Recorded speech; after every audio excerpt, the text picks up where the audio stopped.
Welcome Corr de Joch back to the stage.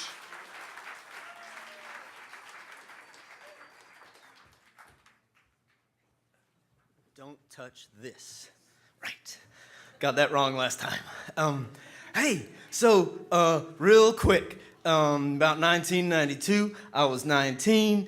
I was still living in Chapel Hill where I grew up, and I had fell on hard times, and I had to move to Johnson Street with my worthless alcoholic roommate, Doug, who I called Dung behind his back. See, Doug owed me already over $1,000 in back rent, and I kept getting him jobs, and he kept losing them. And I was still under the impression that keeping him close was the best way to get my money back. I've learned that okay, so don't do that. So Johnson Street, really cool thing about that place was you could buy crack in 1992 at every door except mine.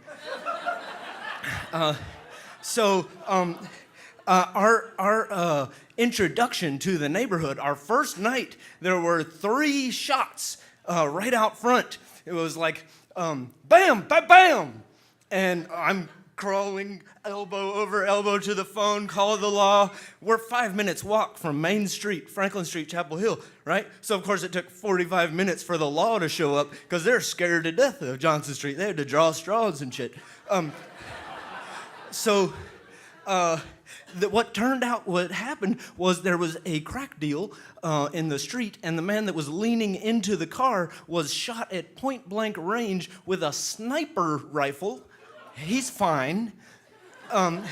The first shot went through his jaw, and the second 2 went through his ankle, because when you get shot that close with a sniper rifle, your ankle is where your head just was. That's what I learned. Yeah. Okay. So, I decided to take the approach of I will not really get involved in the community and just ride my bike really fast from my door to work, and then ride my bike really fast back to my door and go back in my house. And maybe that was snobby.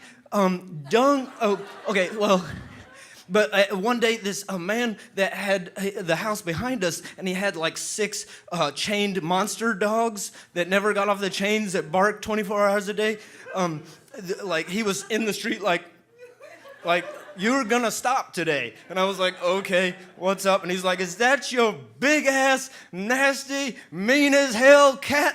And I was like, maybe.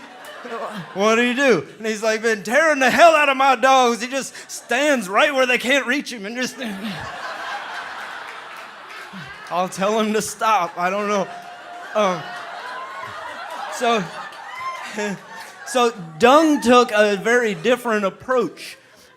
He actually smoked the crack and tried to ingratiate himself into the social network, right?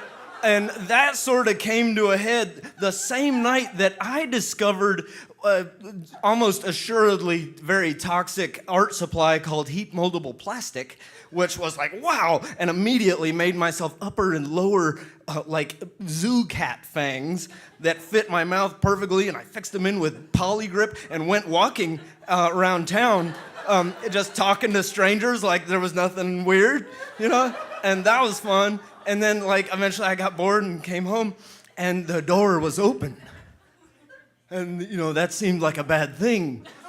But I went in, and there's a pot of food I don't recognize, and another pot of food.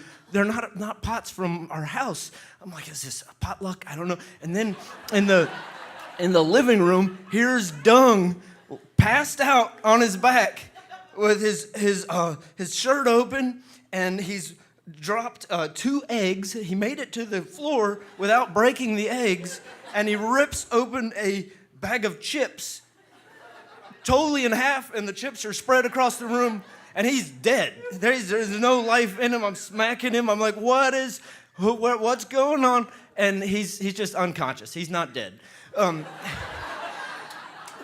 But okay, so I'm sick of it, right? And I'm like, I'm gonna show you how wretchedly vulnerable you are, you idiot. And I go and I get the Halloween crayons, and I start drawing polka dots and writing things on him and doing granny makeup with the green eyeshadow and the pink lips, and I write loser on his forehead with a backwards swastika for the S, and I don't know.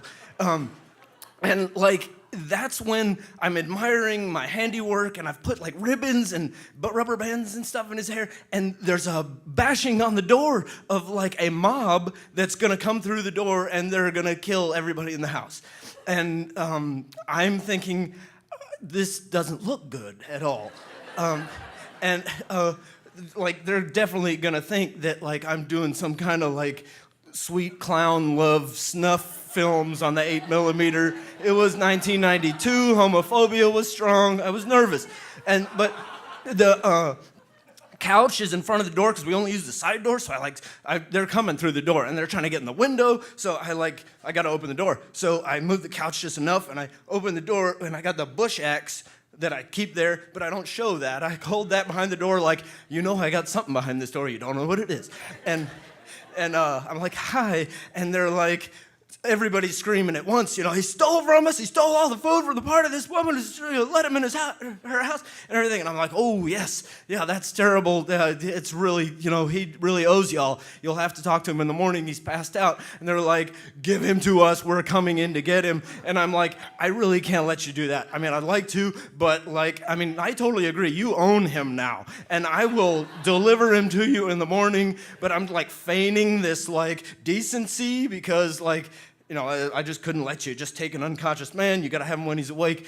And as the more that I would talk, the more that these angry people would fall silent, until actually the whole group was finally silent, and they all finally went away. I couldn't believe it. I was like, this wasn't going to work. And I shut the door and locked it and moved the couch back and stepped over Dung and went and looked in the mirror over the bar and realized for the first time in hours that I still had giant razor-sharp leopard canine fangs. Somehow that helped. I better get out of here. Thanks, y'all.